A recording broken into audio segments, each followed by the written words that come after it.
De regreso con ustedes aquí en Con Todo y Pensini por Globovisión. Bueno, tenemos uno de nuestros invitados favoritos también de ustedes, Luis Vicente León. Él es presidente de Data Análisis. Luis Vicente mañana tiene una presentación muy importante, una de las primeras que dan, la primera son 3 que dan ellos al año y donde nos dan dirección a sus clientes de lo que va a acontecer en el 2016 y cómo van las encuestas en distintos temas. Hoy tenemos una particularidad porque esta mañana temprano vemos este tipo de reportaje de Data Análisis. Maduro perdería el revocatorio si fuera este domingo. Tras un estudio, la encuestadora logró concluir que el 90% del país considera mala la situación económica y política. Cuando contactamos a Luis Vicente, dice, cónchale, es que se coló alguna información, no sabemos qué pasó, pero algunas láminas que empezaron a rodar por ahí. Él me dice, bueno, de todos modos nosotros las modificamos, pero Luis Vicente, bienvenido, buenas tardes. ¿Sí? ¿Puedes contar un poco de lo que está pasando ahí? Encantadísimo de estar aquí. Sí, bueno, el tema de la información siempre es muy caliente porque la gente está esperando datos, seguimiento del entorno venezolano. Lamentablemente, algunas veces hay información que se cuela, a veces es verdad y a veces es mentira. Es decir, hay mucha manipulación de información. Data Análisis realmente entrega información directa a sus clientes y en los eventos como el de mañana, que es el evento principal de Data Análisis, que lo hacemos 3 veces al año, y luego en algunos eventos particulares nosotros compartimos algo de la información, pero la información en términos generales es una información de seguimiento privado. En todo caso, yo creo que adelantando un poco a lo que viene mañana en Caracas, en el evento de escenarios de Data Análisis, creo que es importante entender que el panorama económico del país sin duda tiene o mantiene muy preocupada a la población. En efecto, estamos hablando de 9 de cada 10 venezolanos que sienten que la situación del país es mala o muy mala. Y yo creo que no hay ninguna sorpresa. Eso no quiere decir que el 90% de la población es chavista o antichavista, es decir, o antimadurista. Quiere decir que incluso la población chavista, incluso la población que respalda al presidente Maduro, siente que la situación del país es mala o muy mala. Yo creo que, bueno, es tan mala que el gobierno utiliza la situación económica del país como el argumento para solicitar a la Asamblea Nacional un decreto de emergencia. O sea, el gobierno reconoce que hay una emergencia terrible en Venezuela que exige muchísimas cosas. La verdad, lo que el gobierno cree que exige y lo que el resto de los economistas, los analistas, los expertos, los políticos e incluso el país cree que necesita son distintas. Hay diferentes. Ahora, Luis Vicente, hay jugadores nuevos en el mercado político, vemos la Asamblea Nacional, me imagino que las últimas encuestas que hiciste hasta este mes han variado, tenemos nuevas personalidades y se ven en el país. Por ejemplo, tenemos un Henry Ramos Alup que empieza a salir en distintos sitios, encuestas. Eso lo pueden recoger ustedes a través de Data Análisis, ya se empiezan a ver cómo ven a la asamblea, cómo siguen viendo el empresariado, y cómo ven los factores de poder en el país. Eso lo recogen ustedes, lo van a decir mañana. ¿Nos puedes dar alguna luz al respecto? Sí, por supuesto, el tema de la asamblea es un tema fundamental en el análisis de entorno en este momento. Recordemos que el 6 de diciembre hay un cambio fundamental con respecto a los últimos, pues, prácticamente, no los 17 años, pero sí más de 12 años, en los cuales la oposición no tenía en realidad una participación relevante en ninguna institución de poder. El 6 de diciembre la asamblea es tomada electoralmente hablando por la oposición y es su primera experiencia reciente de poder. Es decir, donde eventualmente tiene un rol que cumplir. Además, la Asamblea no es una institución secundaria, la Asamblea es una de las instituciones fundamentales del país a la cual la Constitución le entrega muchísimos roles, como por ejemplo legislar, por supuesto, es el poder legislativo, pero también le entrega el de ser, de alguna manera, el contralor del Ejecutivo. El hacer seguimiento de lo que está ocurriendo con el presupuesto nacional, donde además se aprueba o se rechaza el presupuesto del país. Es también donde se autoriza al presidente a salir o no de Venezuela, es donde se debate la posibilidad de una reforma o enmienda constitucional, donde se convoca referéndums, bueno, o donde se discute, por ejemplo, se llama a los ministros para exigir o pedir información sobre lo que está ocurriendo. Donde se puede plantear, claro, bueno, eso es un derecho constitucional. Ahora, eso obviamente genera la introducción de una realidad distinta en el plano político. Sin embargo, lo que hemos visto después del 6 de diciembre es un tema un tanto distinto. Hemos visto un gobierno que, teniendo un control sobre otras instituciones, y específicamente sobre el Tribunal Supremo de Justicia, toma una posición que trata de nulificar, neutralizar la acción constitucional de esa asamblea. Entonces, ahí, ¿qué es lo que hay ahorita? Ahorita pasamos de la primera fase donde la gente tenía una super emoción, es decir, la oposición estaba de nuevo en el juego y que iba además a poder exigir cambios al gobierno y sentía que además esos cambios podían ser cambios rápidos.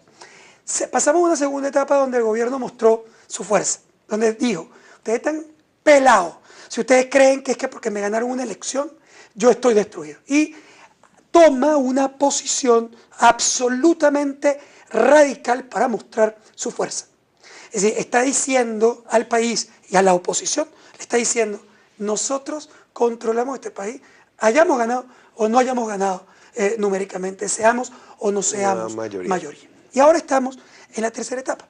La tercera etapa es cuando la gente, sobre todo obviamente la base de la pirámide, donde hay una parte importante de los que votaron por la oposición y porque querían cambios, que comienzan a empezar a retar a la oposición en la asamblea, diciéndole, hey, tú tienes que hacer cosas, tú tienes que eventualmente ahora, oye, mostrar que tú sí puedes, mostrar tu poder, mostrar tu fuerza. Y eso nos lleva a las grandes incertidumbres que van a venir ahora. Y eso es lo que se traduce en las encuestas. Es decir, lo que se traduce en las encuestas es una gente que quiere cambios, mayoritariamente.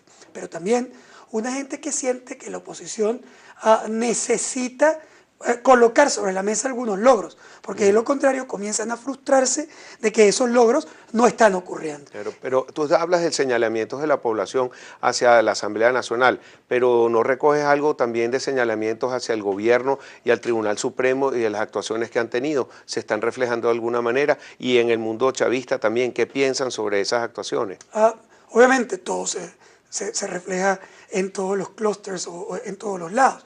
Pero el más importante por ahora es el reto, la expectativa de la población opositora. Es mucho más importante que lo que está ocurriendo dentro del chavismo. Porque dentro del chavismo, ¿qué pasa? Si tú eres chavista y el chavismo está impidiendo que la oposición avance, hay una mayor facilidad para que él sienta que esa acción es una acción que vale la pena que ocurra. Es decir, que respalde de alguna manera que el gobierno se defienda, sobre todo cuando tú tienes sobre la mesa que la oposición dijo que su objetivo era sacar al gobierno del poder, constitucionalmente, cumpliendo requisitos, etc. Pero para un chavista, que tú le digas que tu objetivo es sacar al gobierno, justifica que el gobierno se defienda. Claro. Es decir, y justifica la defensa incluso en acciones que no necesariamente son, los judíos dirían kosher y los católicos sagradas. Es decir, que no son necesariamente puras en términos democráticos, pero que son o juegan un papel en el plano político. Ahora, obviamente, en esas mismas encuestas se sigue mostrando una evaluación negativa de gestión. El gobierno es mal evaluado en términos de su capacidad para resolver los problemas del país. Y lo más importante es que a los problemas críticos, que son problemas económicos, los problemas más importantes que muestra la encuesta hoy, a diferencia del pasado, es que en el pasado el problema más importante de los venezolanos era la inseguridad.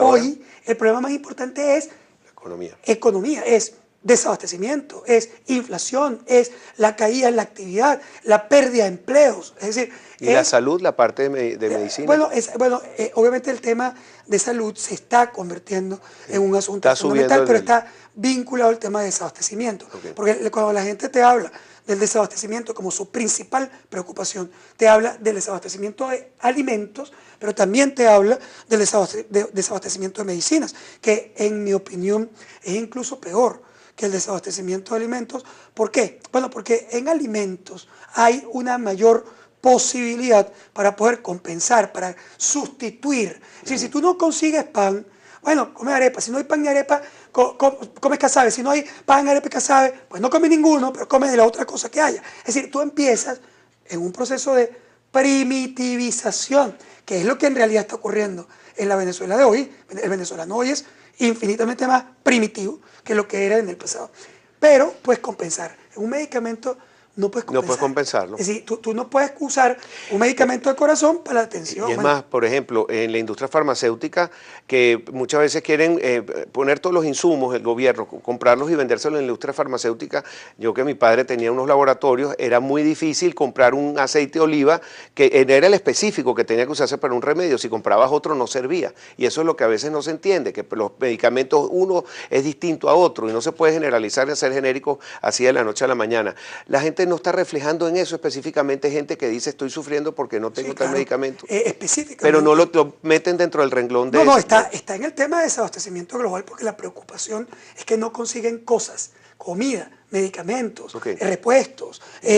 Bueno, y ahora se agregan servicios públicos escasos, como agua, como luz. Todo eso es un gran paquete de desabastecimiento. Pero cuando nosotros metemos la lupa en el caso específico de medicamentos, ahí hay más de 8 de cada 10 venezolanos que sienten que hay un problema crítico para conseguir medicamentos. Bueno, es un drama.